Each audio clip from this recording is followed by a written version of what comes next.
મોરબી મહાનગરપાલિકાની ચૂંટણીમાં ઉમેદવારી ફોર્મ ભરવાના અંતિમ દિવસોમાં રાજકીય ગરમાવો વધ્યો છે। કોંગ્રેસના ઉમેદવારોએ ફોર્મ ભરવાની પ્રક્રિયા પૂર્ણ કરી છે, પરંતુ આ દરમિયાન શહેર કોંગ્રેસ પ્રમુખ પુષ્પરાજસિંહ જાડેજાએ ભાજપ પર સનસનીખેજ આક્ષેપ કર્યા છે। તેમણે જણાવ્યું છે કે ભાજપ દ્વારા કોંગ્રેસના ઉમેદવારોને ફોન કરીને ઉમેદવારી ફોર્મ ન ભરવા માટે આડકતરી રીતે ભારે દબાણ કરવામાં આવી રહ્યું છે।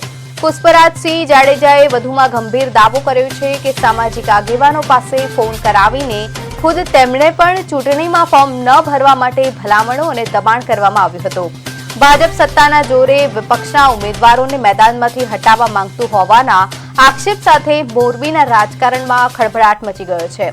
જો કે આ તમામ અવરોધો વચ્ચે કોંગ્રેસે પોતાના ઉમેદવારોને મેદાનમાં ઉતાર્યા છે।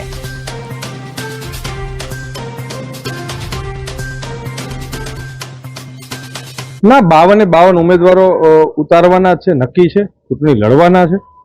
પણ ક્યાંક ને ક્યાંક ભારતીય જનતા પાર્ટીનું શાસન 30 વર્ષથી છે ગુજરાતની અંદર, અને એ કોંગ્રેસ 30 વર્ષથી સત્તામાં નથી।